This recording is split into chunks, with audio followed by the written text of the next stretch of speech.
You're watching Sisters Talk, where you guys submit the topics and the questions, and we answer them. Today's topic is body image, and I looked through and really tried to pick questions that we haven't answered before, because I know we've done a lot of things on this topic before, but I feel like there's just so many different facets of it, and you can constantly explore them. So, we got some questions I don't think we've really answered a lot of these before. Okay, so we're gonna start with a question from Anthony. And he says, I just realized your guys' hair is like, it's not the same color, but it's both like same color family. Same color family. Yeah. Anyway, it has nothing to do with body image. But okay, so first question is from Anthony. He says, do you think the phrase, no one can love you until you love yourself, is true? Love you? I would say you cannot accept anyone's love until you love yourself. That's because people love you all the time. And you show yourself to people in unknowing ways, and so they can love you. Yeah. I think, you won't be able to accept love from another person until you love yourself. Yeah, that's really true. And I think even like, if you don't really love yourself, you won't even notice that you're kind of subconsciously like pushing people away and pushing their love away. Not even that you're trying to, but it just kind of happens. It just puts this filter on you. And I think the more that you love yourself, the better you can love other people. Yeah. It makes you less like... I remember when I was like, had way more, obviously I definitely have still a lot of like insecurity and body image stuff, but like, I think when I had it way worse as a teenager, I truly did not believe that I was pretty. And when people would tell me that they like, oh, you look really pretty or something, I would genuinely just think they felt bad for me and that they were just saying it out of pity. So it's like, we accept the love we think we deserve, which is such a great quote from Perks of Being a Wallflower. That is a good one. Okay, here is a question from Sarah. She says, I always have this voice in my head of a future partner's expectations of my body. Oh. I don't know how to stop it. It's making me hate every part of my body. Oh, that's so sad. That's deep. I mean... Okay, first, I think you should ask yourself if anyone has ever actually said these things to you before about your body, or if you heard someone say it about their body or someone else's body. Like, where are these thoughts coming from, if you can figure that out? And then realize that if you are with someone who is extremely critical of your body, that's a them problem, not a you problem. Yeah. The goal is to just find someone who accepts you the way that you are. Yeah, and love You shouldn't have to deal with that. That's not really a thing. Like, in every relationship, you have to get a perfect body, and then you're happy and everyone loves each other. It's like, you look around at people in relationships, pretty much no one has a perfect body, but they're in relationships. Well, nobody has a perfect body. No one does. And also, it's kind of like a get out fast problem, because that is not acceptable for someone to be putting pressure and ideals and standards on your body. Yeah, I feel like when people have like all this pressure on how their partner looks, it is a real thing that happens sometimes. Yeah, like, it is. Not everyone, but there are certain people that are like that. Yeah. And I would say that's actually more of a reflection of them. Yeah. Their own insecurities that they're projecting onto another person, and you can kind of choose who you're in a relationship. You can choose who you're in a relationship with, and be aware of if that person seems very critical of their own body and others. But I think at the end of the day, it's like you guys were saying, like everyone feels insecure about parts of their bodies. No matter how much, I mean, I sometimes even think, just from experience, like some of the people I know who go to the gym all the time, like seem very like body obsessed, like you'd think, oh, they're the most confident, they have a six-pack and stuff, but a lot of times they're like the most insecure, because that's why they're working on it all the time. Yes. Yeah. And it's like this feeling of like conditional love, like, oh, people will only love me while I look like this, but what if I gained some weight, or what if I, didn't work out as much? So it's like, it really becomes a vicious cycle. Whereas if you can learn to accept yourself as you are, and realize that I don't think anyone expects you to be as perfect as you are expecting yourself to be. Yeah. It's just not as common as you would. I don't know. There are people like that, but those are very unhealthy. Just don't date them. Just stay away from them. And you can really tell when by the fact that they're criticizing themselves a lot and others' and bodies. your body. And that's a big red flag. So just be aware of that. That is a deal breaker. Okay. This is such a relevant question, and I feel like we haven't talked about this too much. Any advice for those of us who look back to a time when they were thinner and feel sad because our body has changed? Oh, that's all right. So and this is from, I want to say her name. This is, I think, Nimsha? I'm not sure how you say her name, and I'm sorry I mispronounced that. Okay, so I've gained a lot more weight now. But right before my wedding, I gained like 8 pounds, which wasn't like a huge deal. But I was like triggered and like, oh no. And I saw pictures of myself from 6 months before that trying on my dress. I was like, oh, it's not gonna look like that. And I was like, I looked so much better before. I looked so good there. And like my hair was a different color and like all the stuff was different. And I was like, I don't want to feel this way. I do not want to go through my wedding day stressing. It was like a couple weeks away or something. And I remember looking in the mirror and going, wait a second. I don't look bad. I do look good then, but I look good now too. Like I had this shift like, okay, just because you looked good before doesn't mean you don't look good now. You just look that's different. A good point. You know? Yeah, That's a good point. And yeah. you don't have to have one version of yourself that, like a lot of people do that. Like, you know, middle-aged people, I never looked the way I did in high school, as if this was the only good version of themselves that ever existed. But it's like, you can find good things about yourself at any time, and you could hate yourself right now, and then look back on it in 5 years and be like, wow, I looked so good then, and forget that you actually hated it. Like, there's always something you can find to not love or love, so you just have to realize it's just a different version of yourself right now, and that doesn't mean it's worse. Oh, 100%. Did you want to say anything, or did you? I mean, that covers it for me. Yeah, I was going to say, whenever I do this, I look back at pictures of myself when I was younger and I was very, very thin. And sometimes I'm like, oh man, because to be truthful, it's like when I was thinner, it's like, oh, you can just put on almost anything and it looks good. Like it's easier to get dressed. So I would say on the surface, like that is something that I'm like, oh man. But at the same time, I think about it a lot deeper and I think, what is it that I'm associating with being thinner that I miss? Is it me being more loved or more happy or more fulfilled in my life? Because that's not actually true.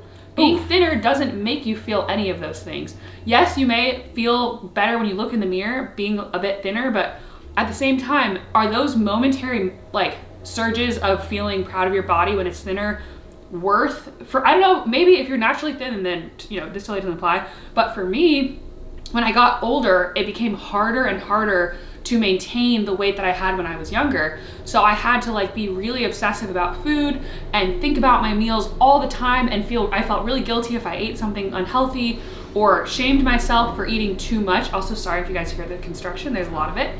But I just was in this constant state of worrying and like feeling really bad about my body. And I don't think that's worth it for those 5-second moments of feeling good that I look thin, because it was like an all day obsession of going through, what did I eat today? Oh, I ate too much. I have to wake up for tomorrow. I need to go to the gym. I need to do this. Is the constant, and again, I'm not saying this is every person that's thin. This is just my personal experience. I don't think that version of myself was actually happier than the version that made peace with food, focused more on actually being healthy and feeling good instead of obsessing about a number and a size. Because that doesn't define you and that doesn't actually make you happy. What makes you happy is like, I feel like too, like when we think of weight gain too, there definitely can be weight gain where it's like, you feel bad about yourself because you're not taking care of yourself. Like you just don't really feel, like you just kind of, I mean, I will say before my wedding, when I gained all that weight in a week, it was like a whole tub of saltwater taffy. Like, I was like, like I definitely wasn't like, this is my natural weight when I'm eating well. It's like, yeah, I feel like it's more just like, I think we need to get out of this mindset that our culture is obsessed with numbers, weight, and sizes. That is seriously irrelevant, and it's so much more about taking care of your body, exercising in a way that you like, that's not a punishment, but that you actually enjoy, like going on bike rides, going on walks. If you love going to the gym, do that. Like, do stuff you enjoy and eat foods that make you feel good, that are nutritious, but also enjoy the foods you like. Like, there's always a balance, and if you're focusing more on feeling good and then just looking a certain way or having a certain size, you will be so much more happier and you'll have a lot more unconditional love, because you'll realize, if I'm doing those things and setting an intention, my body is going to look the way it's going to look, and I will feel better, and that's what matters the most. Yeah, and also, to your thing of, it's easier to get dressed, if you, inspired by Lisa, have a closet full of things that just make you feel confident in where you are, a closet full of clothes that fit you well, that's wherever so true. you are in your body journey, you will have an easy time getting dressed and feel confident and happy. Yeah, that's a good point. I think the more I think about it, I realize, like, yeah, it was easier because I was just used to that. But when your body changes, it doesn't fit. It's torture. It's literally There's torture. no point. And one last thing I want to say is that I feel like Lisa and I have talked about this a lot. Like, your body is meant to change It in is, your life. 'cause Like, you change. You go through all these different things in life, and when you're older, there's so many different factors, your metabolism, hormones, genetics. Like, there's a lot of things that are out of your control. Hair dye. I'm just kidding. Like, Exactly. obsessing about that, like, weight that you were then doesn't really Doesn't apply to now, matter. because here you are now. 10 years ago or even 5 years ago, you were in a different place. Yeah. So you have to let go of that. And I do think, though, comparing yourself to your old self is the worst. It's really, It's the the hardest. hardest. I'm 27. I'm not going to look like a 17-year-old. I'm No. not 17. Oh my god. Oh. That's funny. Okay. Oh, here's a really sweet one. This is from Mindfully May. Love your name. I'm such a strong advocate for body positivity and knowing that we are enough just as we are. What is one of your favorite physical attributes about yourself today? First of all, I love your positivity. I will say I prefer body neutrality. Oh girl. But I think we're on the same page. What is it? A trait that you love about yourself? Yeah. A trait you love about yourself or your body?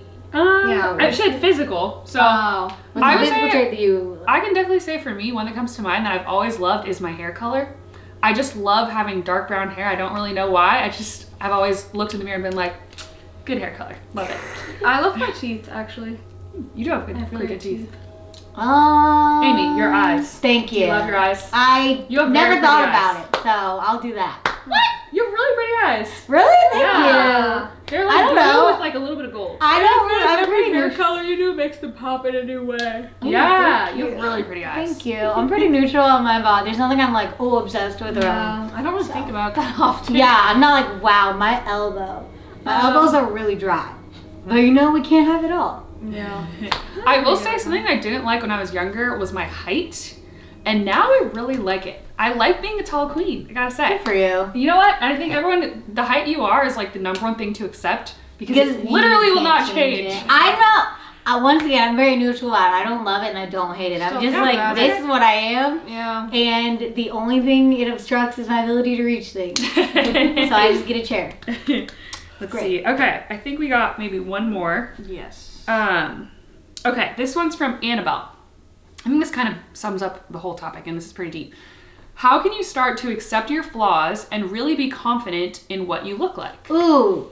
I like it. What we were talking about not body neutrality is really the road to get to there. Yeah, what is your guys' definition of body neutrality? Okay, body positivity over the last years, I feel like has been this movement more like, don't think you're ugly, which is good, but then it kind of goes in this direction sometimes of like, you need to think you are the hottest person alive, no matter what every you moment. look like, no matter what that you do that day.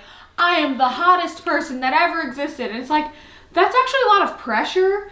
I don't want to feel that way all the time or like try to convince myself, because if I think I'm supposed to feel this way, and then you wake up one day and you kind of look in the mirror and you're like, then it's like, oh no, but I'm supposed to feel like the hottest person alive. This is so hard to maintain. Whereas body neutrality is more like, I feel neutral about my body. Like, and some days I do feel better than others. Like, ooh, woke up like, wow, you're having a great skin, hair, whatever day, that's fine. It's not like you can never think about it.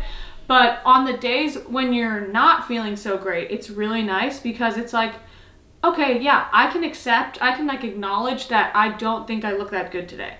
And I don't have this law that I have to think I'm the most beautiful person in the world. So it's okay that I don't think I look great today. Like, that is not a failure or a thing that needs to change. And you can just have a day where you think you don't look good. And if you have a neutral body image, then it's like, yeah, that's fine. Like, some days I do, some days I don't. It's more about just not thinking about what you look like.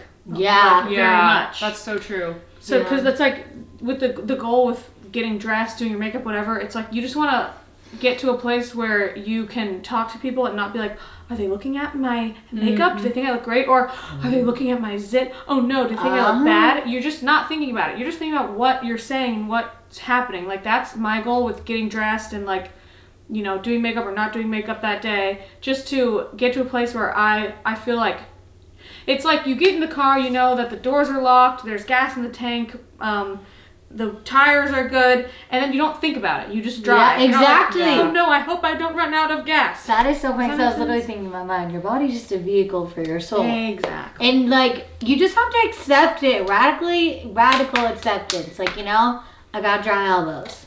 It's not good or bad. No one thinks about I'm that. kidding. No, that's just the first thing that pops in my head. Or like, oh, I'm really short. Okay. Nothing really to do with that. Oh, I have this body type. Okay. That's just how it is. And it's not going to change. So I'm just going to deal with it. And that's just how I am and who I am. And that's what we're going to work with. That's okay. Yeah, I It's think totally it's always okay. like about getting to the roots of what you believe about your body and why. And that goes back to the whole body neutrality thing. It's like, if you have a belief that your body looking a certain way is going to make you more lovable or more worthy or more like happy, then you're going to be miserable. And and no matter what you look like, it'll like never be enough. But if you can like kind of just think of your body more as like a vehicle to live your life and stop putting it on this certain scale of like, oh, do I love myself enough? Do I look a certain way? Like I saw somebody say this, and I think that's such a great quote. It's like, I don't know where this came from. It's like, your body is the least interesting thing about you. True. Like, it's, and not that your body's bad or anything. It's just a body. You literally didn't do anything to earn it or not earn, whatever. Yeah. Just your body. Just so a it's gift. like, you have so much more to you, your personality, your soul, your spirit, How you treat your people. quirks, that is everlasting, and that's not going to change, while your body will change so much throughout your life. Yeah. So I think that's a good place to end it. Thank you guys for sending such great, thoughtful questions. Yeah, those are so We love good. discussing them, and we hope you guys enjoyed this episode and that it was very helpful for you. But yeah, thanks for watching, guys. Bye.